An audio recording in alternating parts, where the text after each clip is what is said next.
नमस्कार। वनवातु, वनावतु या वनवातु, ये नाम कभी आपने सुना है?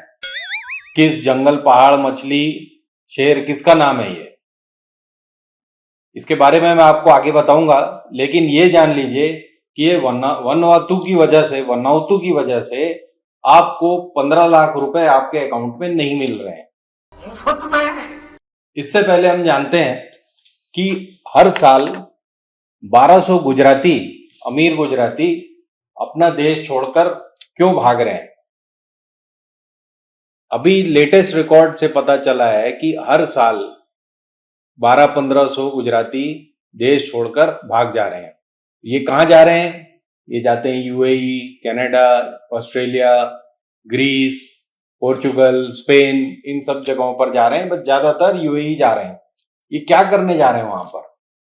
ये पैसा लेके वहां क्यों भाग जा रहे हैं? मिनिमम हर गुजराती 5-10 करोड़ रुपए लेकर यहां से चंपत हो रहा है। 2014 से लेकर 2024 तक करीब 22,500 गुजराती चंपत हो चुके हैं। अब इनमें से कम जो अगर अपन 30 टॉप भगोड़े जो हैं देश के, उनका हिसाब लगाएं तो उसमें से 30 में से करीब 20 गुजराती थे या गुजरात बेस्ड बिजनेसमैन थे।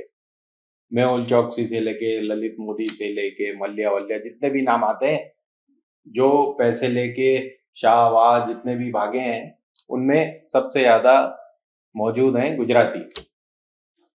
अब इसी पीरियड में करीब 14 से ये भागना शुरू हुआ है लोगों का।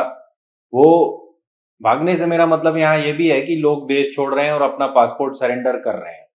ये सारे वही लोग हैं जो या तो वहां पे काम पा गए या यहाँ से EB-5 वीजा। EB-5 वीजा ये होता है कि आप किसी देश में कुछ पैसे इन्वेस्ट करिए, उसके बदले में वो आपको वीजा या परमानेंट रेजिडेंसी देते हैं या सिटीजनशिप देते हैं। तो अमेरिका से लेके, यूके से लेके, ग्रीस और ये सब जगहों पर ये नियम कायदा है कि अगर आप वहां पे $5 मिलियन या $1 मिलियन या $500,000 आप वहां लगाएं, यानी $5 लाख अगर आप वहां लगाएं, तो आपको परमानेंट रेजिडेंसी या वीजा मिल जाता है, सिटीजनशिप मिल जाती है। तो उसका मतलब हुआ कि करीब 5 करोड़ से लेकर 20-25 करोड़ रुपए तक अगर आपके पास है तो आप उधर निकल लो। तो इससे क्या होता है? इससे देश की संपत्ति वहां जा रही है। वहां जाकर आपने काय में पैसे लगाए हैं? कहीं प्रॉपर्टी खरीद ली, कहीं पर मैकडोनल्ड में पैसे लगा दिए, कहीं लोकल बिजनेसेस में लगा दिए। वो पैसे आप यहाँ लगा सकते थे, मेक इन इंडिया कर सकते थे, लेकिन आपने वहां जाके लगा दिए। तो ऐसे 5-7 लाख भारतीय अब जा चुके हैं अपने देश से, जो ये पैसे लगाने की क्षमता रखते थे। उसमें से सबसे ज्यादा है पंजाब और गुजरात के लोग। दिल्ली में क्योंकि सब जगह के लोग रहते हैं, इसलिए वहां का फिगर ज्यादा दिख सकता है, लेकिन करीब 60,000 लोग दिल्ली से भगे हैं इस 10 साल के दौरान। बट ये सभी प्रदेशों के होते हैं, तो उनका कोई अपन आंकड़ा भी नहीं लेते। ये सिर्फ पंजाब और गुजरात के लोग ये कर रहे हैं ज्यादातर। अब दूसरी बात समझते हैं, ये ज्यादातर लोग जा कहाँ रहे हैं? ज्यादातर लोग जा रहे हैं यूएई। यूएई में क्योंकि कोई इनकम टैक्स नहीं है, तो आप अपना पैसा वहां शिफ्ट करिए और मजे में रहिए। आप 5 करोड़ लेके गए, वहां पे आपने जो भी कमाया उस पर इनकम टैक्स नहीं देना है, जो भी लाया उस पर भी इनकम टैक्स नहीं देना है, तो आप मजा करिए। लेकिन यूएई में अगर आप हो, कोई बिजनेस कर रहे हो, 15 लाख से ऊपर का है, तो इनकम टैक्स अथॉरिटीज इंडिया की आपको नोटिस भेज सकती हैं। और यूएई से हमारे राजनीतिक संबंध है, राजनयिक संबंध है, जिससे वो हमें इंफॉर्मेशन देंगे कि यहाँ पे आपके लोग क्या कमा रहे हैं। तो ज्यादातर लोग क्या करते हैं, पहले 1 साल जाते हैं यूएई में रहते हैं, वहां से जो कमाई हुई वहां कोई टैक्स नहीं दिया, एनआरआई बन गए 1 साल में। फिर वो वहां के लोकल लॉयर से, एजेंट से मिलते हैं और दूसरे देशों के वीजा के लिए अप्लाई कर देते हैं, सिटीजनशिप के लिए। ये कौन से देश हैं? ज्यादातर यही Portugal, Spain, Greece, Antigua, Grenada, इस तरह के वेस्ट इंडीज के देश, बारबाडोस, ये सब जिनको की इन्वेस्टमेंट की जरूरत है डॉलर्स में। यहाँ पे जाकर आप, मतलब दुबई से आपने वहां पैसा भेज दिया और वहां की सिटीजनशिप खरीद लिया आपने। अब इसके क्या फायदे हैं, वहां पे सिटीजनशिप खरीद के आपको क्या फायदा है? तो सबसे बड़ा फायदा यह है कि आप मान लीजिए एंटीगुआ की आपने सिटीजनशिप खरीदी, तो आपको 50-60 देशों में, यूरोप के सारे देशों में आपको वीजा नहीं लगेगा, वीजा फ्री ट्रैवल कर सकते हो। कई जगहों पे कम से कम 30-40 देश ऐसे हैं जहां पर एंटीगुआ के लोग वीजा ऑन अराइवल पा जाते हैं, तो आपका पासपोर्ट मजबूत हो गया।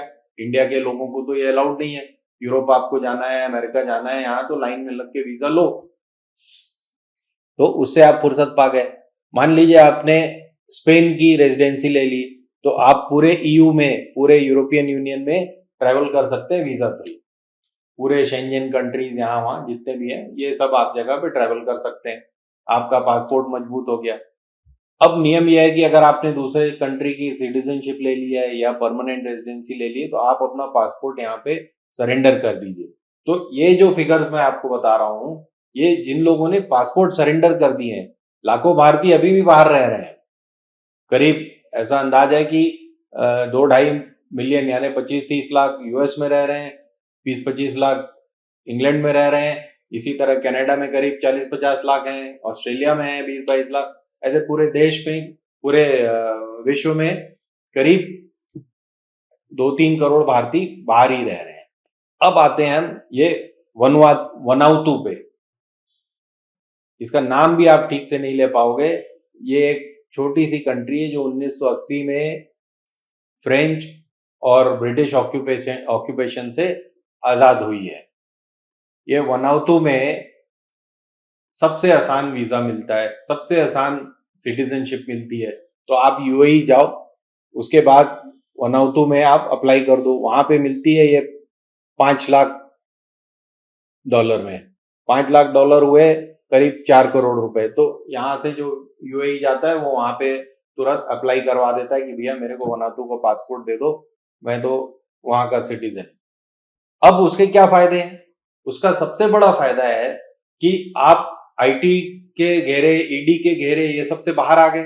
आपने जो कमाया आपने खाया, वनातू में भी कोई इनकम टैक्स नहीं है। लेकिन जो सबसे बड़ा फायदा है जो आपको समझना है वो ये है कि वनातू में अगर आप सिटीजनशिप ले लेते हो तो आप स्विस बैंक के लफड़े से भी दूर हो जाते हो। अभी अगर भारत स्विट्जरलैंड से कहता है कि मुझे डिटेल्स चाहिए कि किसके किसके वहां पे अकाउंट है, तो वो अकाउंट अगर भारतीय सिटीजन के हैं तो वो अकाउंट स्विट्जरलैंड भारत को देता है। लेकिन अगर आप स्पेन, बारबाडोस, एंटीगुआ, वनातू, ये सब जगह के अगर आप सिटीजन हो तो आपको स्विस बैंक ठेंगा दिखा देंगे, बोलेंगे कि नहीं नहीं आप हमारे मतलब हमारा तो इन कंट्रीज के साथ वो है, राजनयिक संबंध है, उसके ये तो इंडियन है नहीं, तो इनके हम अकाउंट आपको देंगे नहीं। तो इस वजह से आपको 15 लाख रुपए नहीं मिल रहे हैं, क्योंकि ये सरकार जब आई थी 2014 में, जब से ये भाग रहे हैं लोग, तब उन्होंने कहा था कि हम 4 लाख करोड़ रुपए वापस लाएंगे और 15-15 लाख रुपए सबके अकाउंट में डाल देंगे। तो ये नया रास्ता, चाहे वो मेहुल चौकसी हो, चाहे मोदी हो, चाहे मल्ल्या हो, ये सारे लोगों ने इस गवर्नमेंट के आने के बाद से ये नया रास्ता निकाल लिया है। ये जाते हैं वहां यूएई, वहां से दूसरी कंट्री चले जाते हैं, या यहाँ से सीधे एंटीगुआ गए, वहां से अब इनके स्विस बैंक में कोई अकाउंट है तो उसकी खोज परख आपको नहीं लगेगी, ना मिलेगा कोई, चाहे वो किसी के भी हो। इंडियंस हैं जो यूके में बस गए हैं, उनके भी आपको अकाउंट नहीं मिलेंगे। तो ये फायदा होता है सिटीजनशिप का सबसे बड़ा। और इसमें नेचुरली गुजराती सबसे आगे हैं। पूरे यूपी में एंटी गुजराती वेव चल रही है, क्योंकि बनारस, अयोध्या, जहां भी काम मिल रहे हैं गुजरातियों को मिल रहे हैं। 20,000 करोड़ का अगर पार्लियामेंट बन रहा है, सेंट्रल विस्टा बन रहा है तो गुजरातियों को, सड़कें बन रही तो गुजरातियों को, आपके छत्तीसगढ़ में सड़कें बन रही तो भी गुजराती कॉन्ट्रैक्टर। तो गुजराती ही तो अमीर हो रहा है, वही भागेगा, उसी को पैसे कहीं छुपाने हैं, उसी को दूसरे कंट्री में सिटीजनशिप चाहिए, क्योंकि यहाँ ईडी आईटी ये कौन झेलेगा? सरकार बदल गई तो फिर। तो इन सब बातों पर भी आप ध्यान दिया करिए। इन सब बातों को भी जब आप राजनीतिक डिस्कशन करते हैं, इन बातों पर भी ध्यान दें। और अपने विचार हमें लिखें। धन्यवाद। हिंदुस्तान जिंदाबाद।